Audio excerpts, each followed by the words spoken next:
보통 한 나라의 힘 하면 뭐가 떠오르세요? 뭐 군사력, 경제력, 그쵸? 그런데 말이죠. 여기 좀 특이한 왕국이 있습니다. 국가의 생존 비결이 다름 아닌 자연을 통제하는 능력에 있었다고 말하는 곳이죠. 정말 뜻밖의 이야기 아닌가요? 그래서 오늘 이 시간에는요, 18세기 류큐 왕국을 진짜 벼랑 끝에서 구해낸 한 천재 관료 사이온의 기가 막힌 생존 전략을 한번 들여다볼까 합니다. 이건 단순히 정책 몇 개를 바꾼 이야기가 아니에요. 말 그대로 나라의 운명 자체를 새로 설계한 거대한 프로젝트에 관한 이야기입니다. 자, 18세기 류큐 왕국으로 함께 떠나보시죠. 자, 그럼 먼저 사이온이 마주해야 했던 그 당시 상황이 대체 얼마나 심각했는지부터 좀 살펴볼게요. 18세기 초 류큐 왕국은 그야말로 총체적 난국에 빠져 있었습니다. 이게 문제가 하나가 아니었어요. 인구는 막 늘어나는데 당장 먹을 게 없는 거죠. 게다가 땔감을 구한다고 나무를 마구 베어내니까 섬 전체가 그냥 텅 빈 민둥산이 되어가고 있었던 겁니다. 이 세 가지가 서로 맞물려서 말 그대로 왕국의 숨통을 조이고 있었던 거예요. 이 악순환의 고리가 정말 무서웠습니다. 한번 보세요. 숲이 사라지니까 땅이 물을 머금을 수가 없게 돼요. 그럼 어떻게 될까요? 비가 와도 그냥 다 흘러가 버리고 강은 마르고 결국엔 극심한 가뭄이 찾아오는 거죠. 물이 없으니 농업은 뭐 말할 것도 없이 완전히 붕괴되는 겁니다. 진짜 어디서부터 손을 대야 할지 모를 최악의 상황이었던 거죠. 바로 이 절망적인 상황에서 이 모든 판을 뒤집을 한 인물이 등장합니다. 그 이름이 바로 사이온이죠. 그리고 그의 해법은 당시 사람들의 상상을 아득히 뛰어넘는 것이었습니다.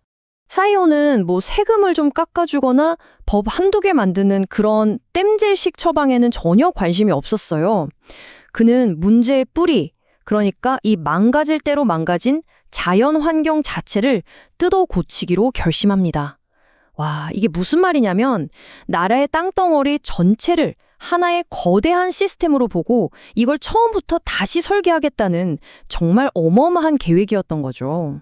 그리고 그의 손에 들린 가장 강력한 무기가 바로 풍수질이었습니다.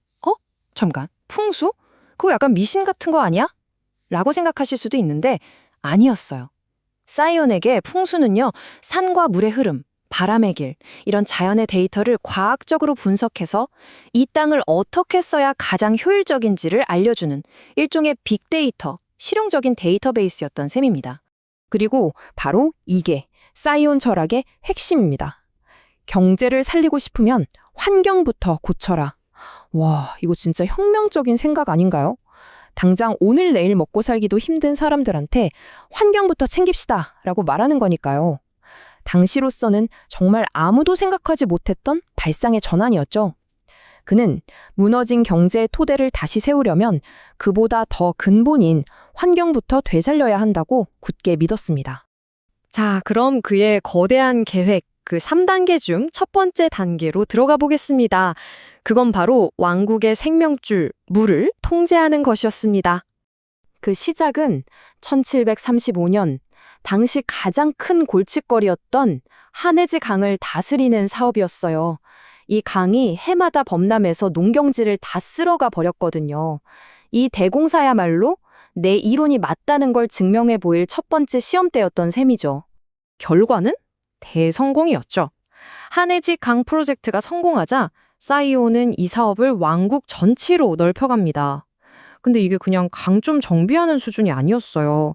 제방을 높이 쌓아서 홍수를 막고 또 한쪽엔 저수지를 만들어서 가뭄에 대비하고 이걸 또 관계시설로 쫙 연결해서 안정적으로 농사를 짓게 만든 거죠.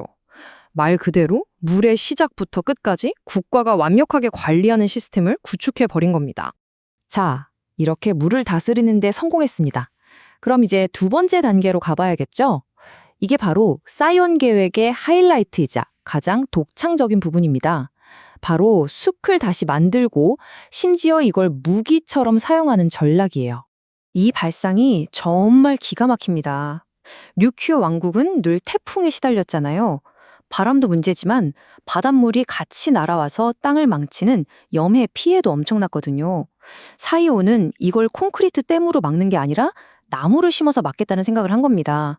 전략적으로 숲을 만들어서 자연재해를 막아내는 살아있는 방패로 삼은 거죠. 그리고 이 숲은 그냥 아무렇게나 만든 게 절대 아니었습니다. 설계가 아주 치밀했어요. 보세요.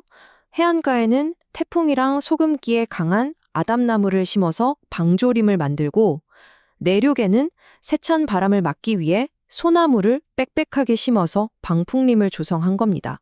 그러니까 각기 다른 위협에 맞추어서 가장 적합한 나무를 골라 심은 그야말로 설계된 숲이었던 거죠.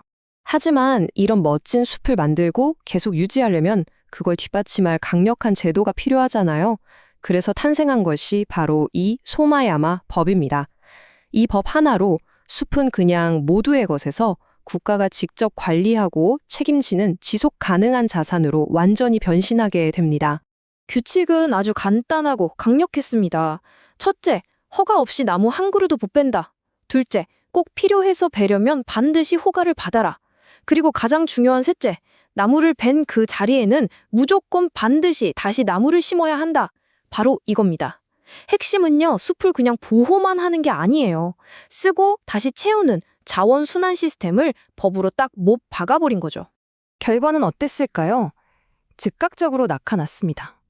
땔감이나 건축용 목재 공급이 안정되니까 당시 류큐의 핵심 산업이었던 흑설탕 생산 같은 경제 활동이 흔들림 없이 돌아갈 수 있었던 거죠. 보세요. 환경을 살렸더니 경제가 살아났잖아요. 완벽한 증거였습니다. 자, 이렇게 사이온의 계획은 대성공을 거뒀습니다. 류큐 왕국은 위기에서 벗어났죠.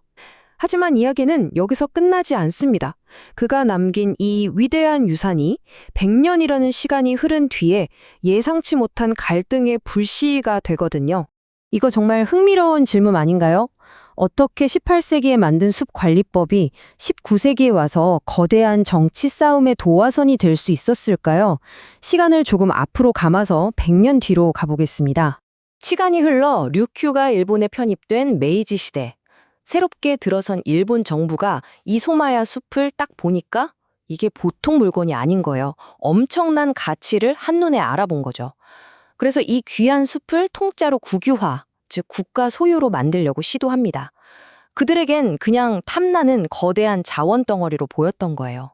이때 자하나 노보루 같은 류큐의 지식인들이 정말 맹렬하게 저항합니다. 그런데 바로 이 지점에서 아주 역설적인 진실이 드러나요. 뭐냐면 이들의 이 격렬한 저항이야말로 100년 전 사이온의 계획이 얼마나 위대하고 성공적이었는지를 증명하는 가장 확실한 증거였다는 겁니다.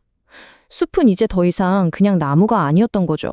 목숨을 걸고서라도 지켜내야만 하는 류큐 경제의 심장이자 가장 중요한 핵심 자산이 되어 있었던 겁니다.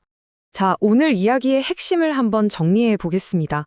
사이온의 개혁은 그냥 이것저것 좋은 정책들을 나열한 게 아니었어요.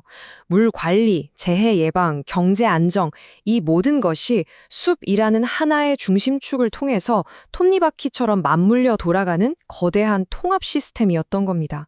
물을 다스리고 재해를 막고 경제를 살린 그 모든 것의 해답이 바로 숲에 있었던 거죠. 이것이야말로 류큐 왕국이 그 혹독한 환경 속에서도 살아남을 수 있었던 진짜 비결이었습니다. 지금으로부터 약 250여 년 전 한 작은 왕국은 환경을 되살리는 것이 곧 나라를 살리는 길이라는 걸 온몸으로 증명해냈습니다. 기후변화와 자원 고갈이라는 어쩌면 18세기 류큐보다 더 큰 위기 앞에 서 있는 21세기의 우리에게 사이온의 이 거대한 설계는 과연 어떤 질문을 던지고 있는 걸까요? 한 번쯤 깊이 생각해 볼 만한 문제가 아닐까 싶습니다.